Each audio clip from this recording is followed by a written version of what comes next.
Hello and welcome to another video.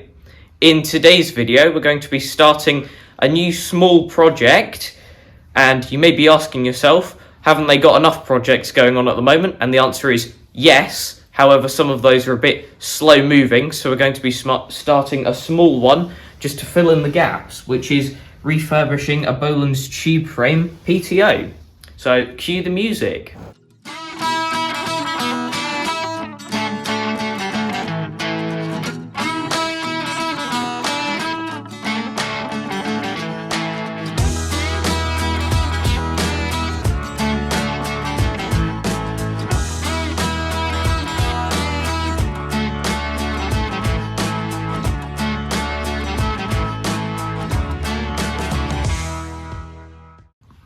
The reason we're doing this kind of small project is because our 1960 Bolens Ride-a-matic project is kind of slowing down a bit. We've got a lot of big jobs that are kind of taking 1 or 2 days to do a video, which means with my schoolwork schedule, it's becoming quite difficult to do 1 video a week. Now, we did have our Bolens GT2000 project, which was kind of filling in the gaps, but that's also got some big jobs coming up on it, which means it's on a similar time scale as the Ride-a-matic.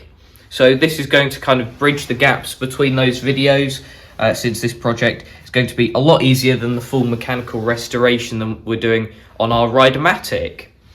Now,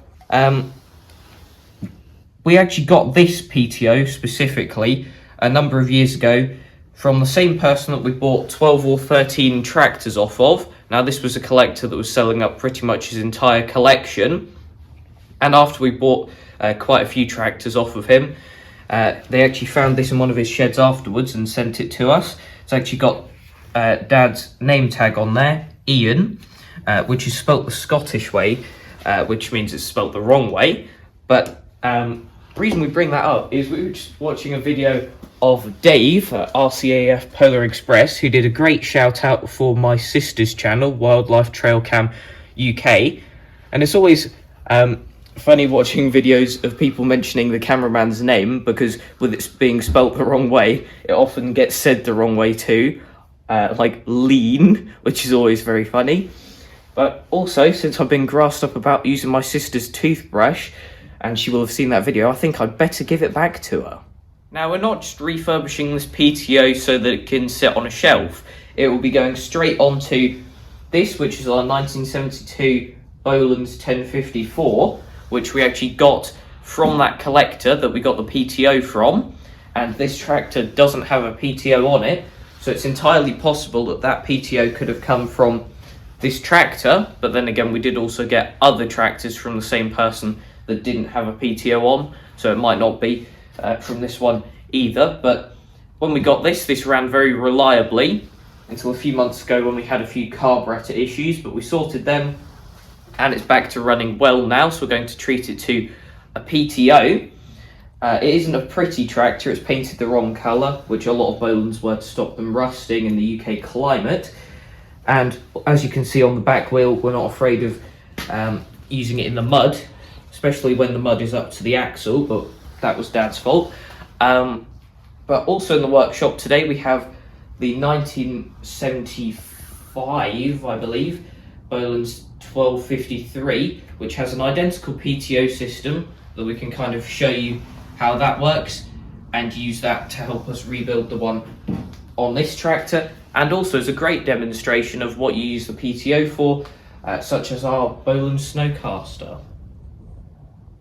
We've just had a quick move about so we can kind of demonstrate how the PTO works on these early tube frame tractors. Now, the 1253 here has a Tecumseh engine in, but it works all the same as the Wisconsin in the 1054. Now, coming off the back of the engine, there are 2 pulleys. One goes down to the drive shaft, the other one has 2 belts coming off it down to the PTO, which you can see down there. The PTO is held onto the casting for the front axle, and as you can see, there's slotted holes on the PTO, which is so that you can adjust the tension of the belts to be just right. And how the PTO engagement works is you have this lever back here, and when you lift it up out of its slot and move it across, you can see it moves the idler across, and that tensions the belt, engaging the drive of the PTO shaft and driving whatever implements you have on there. Now, there's two different drives on this. You can have it coming out of the front or the back. You can see we have nothing on the back at the moment, but we're using the front drive shaft for the snowcaster on the front. Now, if we go over to the 1054, we can kind of see what's missing. Obviously, there's no PTO mounted down there, and by the looks of it, we've got mud hanging off the front axle too, which is going to be just lovely to work with. As you can see, the bracket is still there for a PTO idler, and if we use the lever, that does move as it should do. So that's one part of the challenge sorted already. So that'll just need an idler bolting on there, and we do have the pulley on the engine for the PTO belts up there. I'm not sure if you can see it. So that is not an issue either. So the main problems we'll be facing here are refurbishing the actual PTO module itself and then fitting it to the tractor, which has all the necessary fittings already on there. In addition to the PTO that we want to use, here on the bench we've got a couple of others, so let's kind of talk you through why these are useful. Now, on this PTO, we can see on the end there, it's completely blown up or disintegrated the bearing that should be in there, which appears to be a common thing after a few decades use of these PTOs, because you can see the exact same things happened on this one too. Now, this PTO actually came off of our Bolens G14. Now, that's the tractor we used for our Christmas video, I believe. And before I was born, Dad used to use it as our main grass cutting tractor. Now, while he was cutting the grass one time, that bearing completely went, and this pulley must have kind of flopped around all over the place, because that's the state of the belt guard afterwards. That should look exactly like this one does. Obviously, that's been completely killed by the pulley flying around everywhere. And yeah, that is also waiting for refurbishment, but because Dad was in a rush to finish the grass, he just took a PTO off of a parts tractor.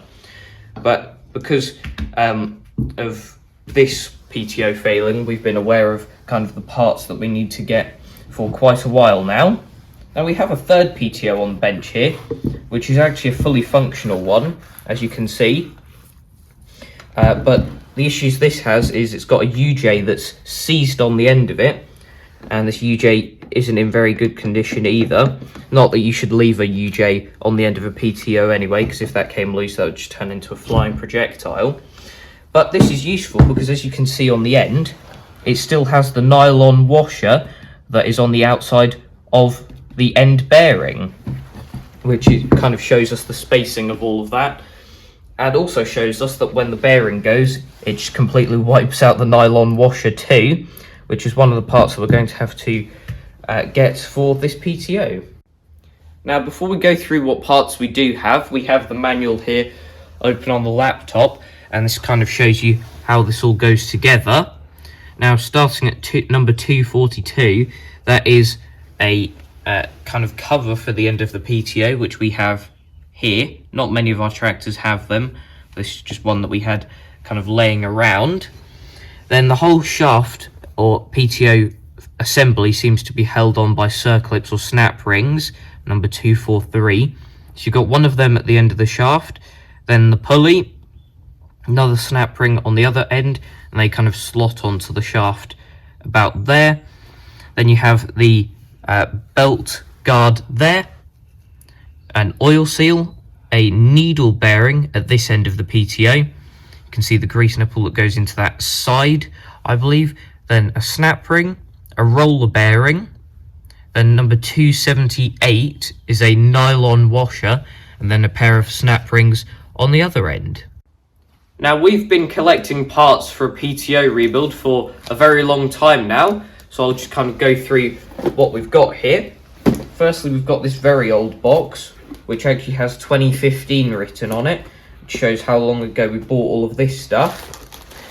We have some needle bearings here, 2 of those for one end of the PTO, and we also have some ball bearings for the other end. We have parts here to do 2 PTOs technically. However, at the time when we bought these, we're not too sure about the sizing of the ball bearings and the oil seals. We think we might have been kind of misinformed about those at the time, but I think that's something that quite a few people get wrong. Then we have even more parts here. So we've got more oil seals of a different size, I think, so that we can try those as well.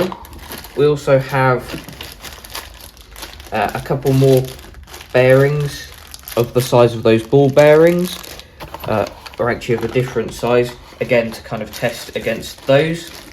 Put those there. We've got some new bolts for mounting the PTO to the tractor. We have 2 of these kind of idler pulleys,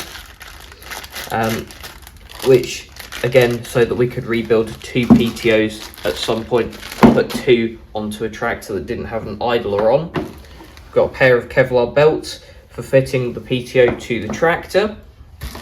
And lastly, we have some nylon washers, which we originally thought we could modify to be the right size for the PTO. However, looking at them now, these are the wrong size to do that. So we actually have another solution, which is this big bar of nylon, which we are planning to try to machine into our own nylon washers, which is going to be fun because of how big the diameter is. It will go in our lathe chuck, but it won't go through the kind of part that goes through the head behind the chuck for longer bits of material. So that would be interesting to see how we can machine that, and that's definitely going to be one of the more challenging bits of this project, I would say. We're planning on kind of putting these videos in between our Ride-a-matic videos. This will allow us a bit more time to do some of the jobs on the Ride-a-matic that aren't really filmable. There's a lot of work that we have to do kind of between bits that are interesting enough to put into a video. So that'll allow us more time to kind of put more stuff into those videos. And we also get a chance to refurbish one of these PTOs. Now, the first thing we'll do in the next video is kind of fully dissect it, take it apart, possibly take a couple of them apart, mainly focusing on this one though, cleaning up, see if there's any problems that we haven't accounted for, because that's usually what happens in these projects, and hopefully get to work refurbishing this PTO.